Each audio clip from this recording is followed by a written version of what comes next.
Hello and welcome once again everyone.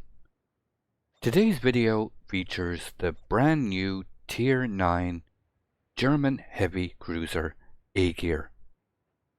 Aegir will be available in-game for 1 million free XP and is based on a variant of a German project of a high-speed, super heavy O-class cruiser with excellent protection and armament of 9 305mm main guns.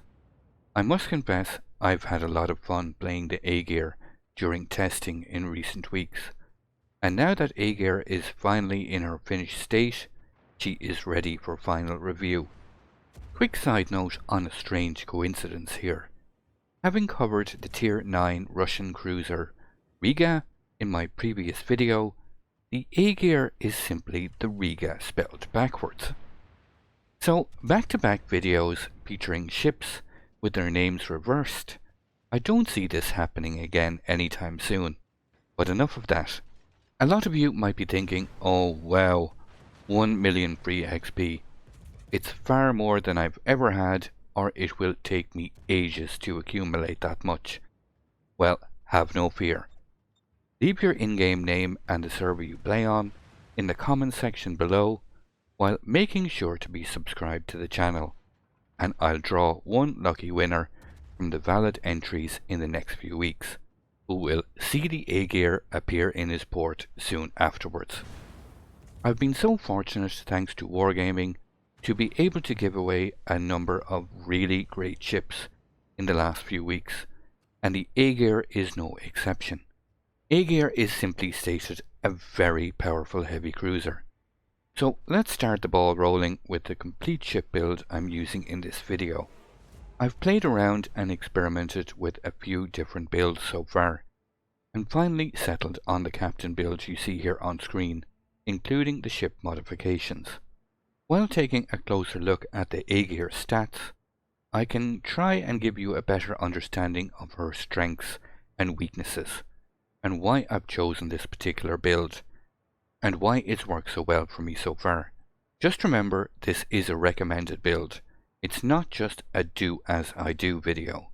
The Aegir is a very well armoured heavy cruiser. Here you can see from the simple port screenshot, both her fore and aft end sections consist of 27mm of armour. The upper belt is 90mm, while the main armour belt is protected by 190mm, with an additional 100mm of angled turtleback armour behind this. Aegir's main deck gets 30mm, and the superstructure gets the standard 16mm. The turrets have decent protection, with a frontal plate of 360mm, while the side and rear plate are covered in 220mm. The upper side plate, which is slightly angled, and top plate have 150mm and 130mm respectively. The foundation of a ship's survivability is built around its armour, and Aegir is not lacking in this respect. Starting with a very strong 62,850 hit points, which is only currently surpassed by the Kronstadt at Tier 9. Aegir also gets access to a max of 4 repair parties when using the Superintendent Captain skill, and one of Aegir's standout features here is her very strong torpedo belt, which provides a massive 37% damage reduction, rivaled only by her German compatriot Siegfried at this tier. Combined with the classic German hydroacoustic search, this goes a long way to nullifying the threat of enemy torpedoes. Aegir gets some very meaty main armament, with 9 305mm guns in a 3x3 turret layout, 2 fore and 1 aft, with a 180-degree turning time of 30.4 seconds and a reload time of 17.6 seconds. These guns have a max firing range of 18.5 kilometers, with a max dispersion of 189 meters, with uniform shell ballistics for both high explosive and armor piercing rounds. of 865 meters per second. Starting with the high explosive shells, they have a 27% base fire chance, boosted to 29% when mounting both signal flags, and these HE rounds can inflict a max damage of 3600, with 76mm of armor penetration, which is enough to penetrate the upper sections of the most armored of battleships, including the Kremlin's main deck, which has 60mm. The poor Neptune, caught in the hydro range, gets a taste of the armor piercing and is sent back to port. Aegir's armor piercing can inflict a max damage of 9100 and is the classic German AP with very good penetration values. Aegir's secondary battery, originally far more powerful, still remains quite good, with 9x2 128mm guns firing high explosive rounds, with a base 5.6 kilometers in range, a relatively fast reload time of 3.6 seconds, capable of inflicting a max damage of 1500, a base fire chance of 5%, again boosted to 6 when mounting both signal flags, 32mm of armor penetration, and a very fast shell speed of 900 meters, so very effective against any destroyer that makes that desperate charge to torp you down or gets caught in your hydro range. These are the base numbers. Mounting the Mike Yankee signal flag will increase the firing range to 5.8 kilometers and reduce the reload time further to 3.4 seconds.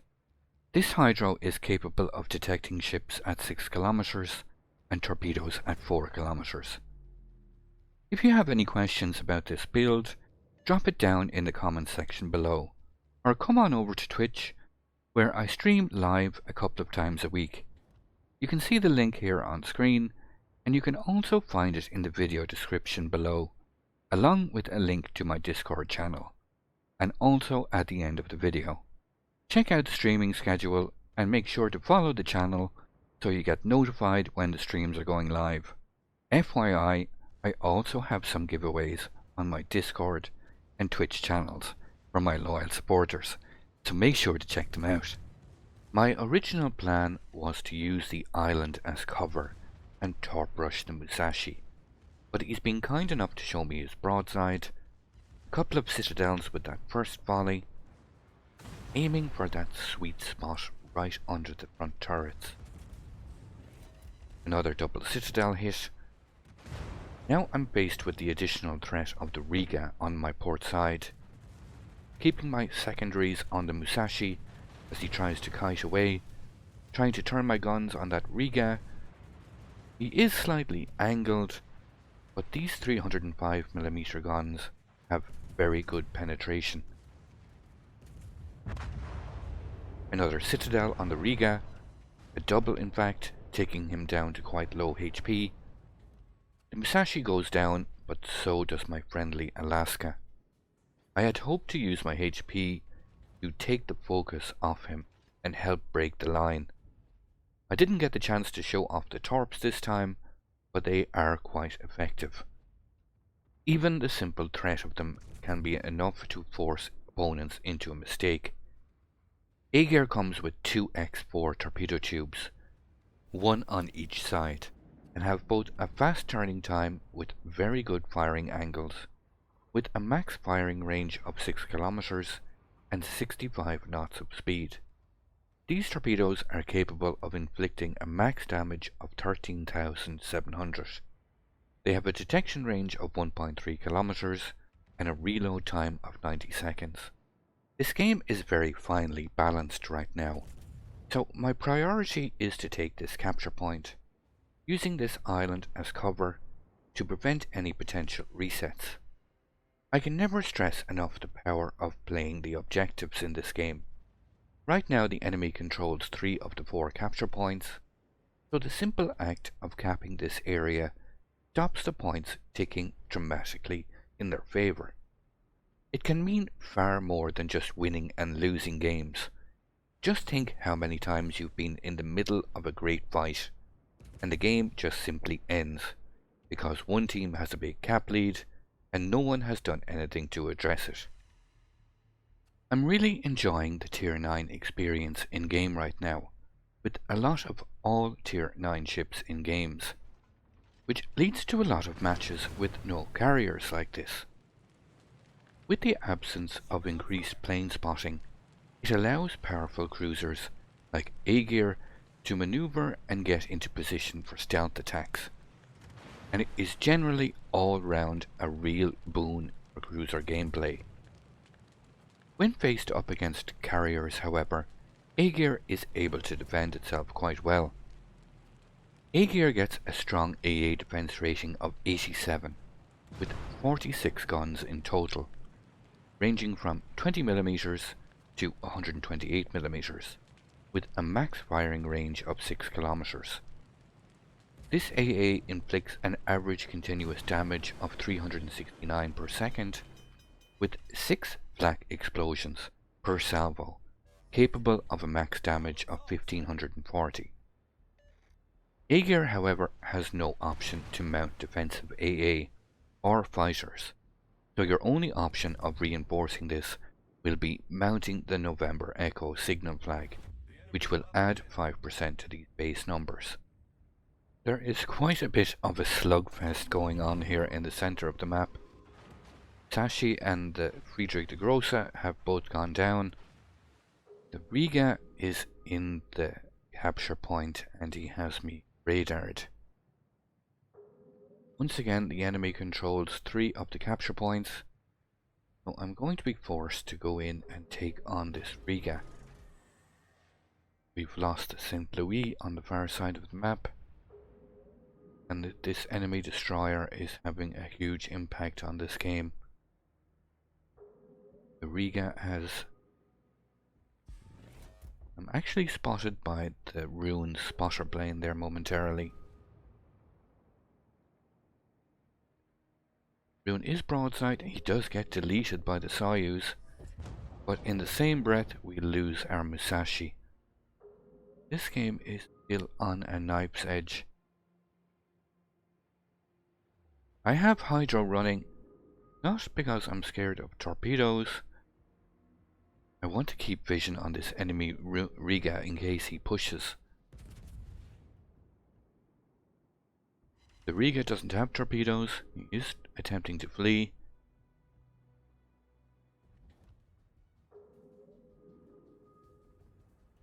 See, the Riga's AP is quite punishing. He's able to knock out one of my front turrets.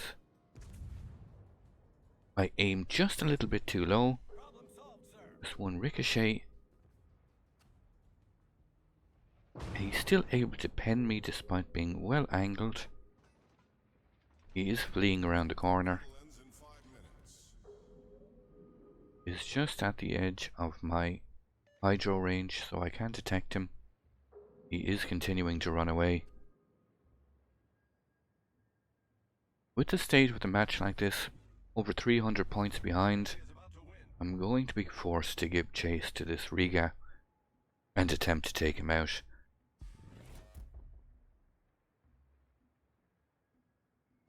He's radared again, wants to keep an eye on my position. He knows full well now I'm in hot pursuit. I really want my Soyuz at this point to turn around so we can capture him from both sides. The Aegir, I find, handles very well indeed for a large heavy cruiser. Not only does she have a very low profile, sitting low in the water, but looks fantastic while doing so. Looking great, however, is secondary. To be able to relocate quickly and be able to maneuver while doing so is personally, I feel, far more important, and another very strong point in Aegir's arsenal. Aegir gets a max base speed of 33.5 knots, which can be increased to 35.2 knots when mounting the Sierra Mike signal flag, a turning circle radius of 880 meters, and a rudder shift time of 11.2 seconds. The Riga has managed to knock out one of my main guns again. And it just shows the power of the Riga's AP. I have managed to citadel him. Did overextend and go a little bit too much angle. Waiting for him to make that same mistake again. Will want to shoot his front guns. Just waiting for him to make that turn. The secondaries have set me on fire, whereas my secondary had no luck so far. Here comes that turn for that water line, and we are able to breach that citadel. Should be able to take out this Riga. The Soyuz comes in and takes the kill. We're still almost 300 points behind. We've been constantly playing catch up throughout this game due to the red team having better cap control for the majority of the game. We are rapidly running out of time, and we're in the situation of having to probably take out both remaining ships to secure the win. Due to the enemy still having a destroyer, he will have to make a big mistake or be caught by surprise for us to turn this game in our favour. I am still undetected, so both of them are still on the far side of those islands. I do build the Aegir as with virtually all cruisers with a complete stealth build. Aegir has a concealment rating of 52, translating into a surface detection range of 11.9 kilometers, 8.7 kilometers from the air, and should the occasion arise, 11.7 kilometers when firing from in or behind smokescreen cover. I am detected now, so I've activated my hydro. Do suspect they will be coming from the north. That's the direction of the Alaska. So that destroyer is in front of me. I can lob shells. I can. The Chung Mu has opened fire and smoked up. Here come the torpedoes. I do see a little gap there. Be able to squeeze nicely through there. I've detected the Chung Mu. I have switched to HE. Do take out his engine, his torp tubes, and one of his guns. Set him on fire. But we're just going to run out of time. Points tick towards the enemy, and we lose the game. Still managed to score the second highest base XP score, despite losing. I'd like to thank you once again all for watching. Don't forget to like, share and subscribe for more. Take a moment to check out some of my most recent videos and leave a comment below. And until the next time, keep sailing it like you stole it.